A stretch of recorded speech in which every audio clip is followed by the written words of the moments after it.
একটা মুসলমানের বাচ্চা বলো যে উলঙ্গ ছবি দেখে, তারে একবার বলো যে এই বেটা তুই এটা কাকে দেখোস মোবাইলে, যে নারী তার বিবস্ত্র ছবি দেখছো, এটা তোর মা? এই না ফরমান ছেলেরা, আমি বুঝি না, আমরা তো চেহারা দেখলেই বুঝি। আমি দাঁড় করাই, নারী আসক্ত ছেলে দাঁড় করাই, মোবাইলে উলঙ্গ ছবি দেখো আমি দেখাই, আমি দাঁড় করাই। বেনামাজি এক ওয়াক্ত সেজদা দাও নাই, আমি এখন দাঁড় করাই।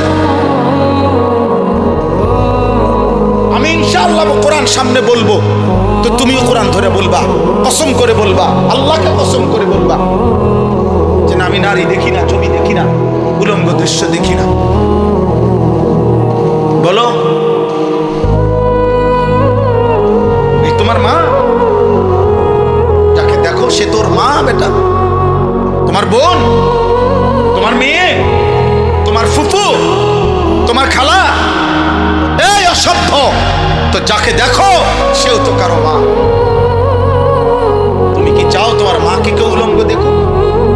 কথা বলেন, একটা ছেলে বলো, বলো বাপ বলো, বলতে হবে আজকে, বলো তুমি চাও তোমার মাকে কেউ বিবস্ত্র দেখো? তোমার বোনকে, তোমার মেয়েকে, তোমার খালাকে, তোমার ফুফুকে? তাহলে তুমি কেন অন্যের মাকে দেখো? সে কি কারো মা না? সে কারো বোন না? সে কারো মেয়ে না? সে কারো খালা না? সে কারো ফুফু না?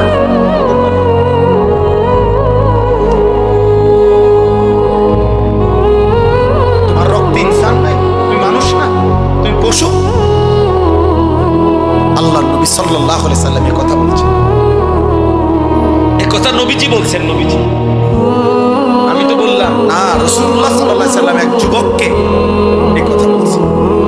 এই যুবকের এই কথা বলার পরে যুবকের কলিজায় এমন ধাক্কা লাগছে, যুবক বলছি ইয়া রাসূলুল্লাহ, আল্লাহর কসম আমি আর কোনোদিন জিনার রাস্তায় পা বাড়াবো না। নবী তখন তার জন্য 3টা দোয়া করে দিছিলেন, আল্লাহুম্মা গফির যামবাহু ওয়া তাহহির কলবাহু।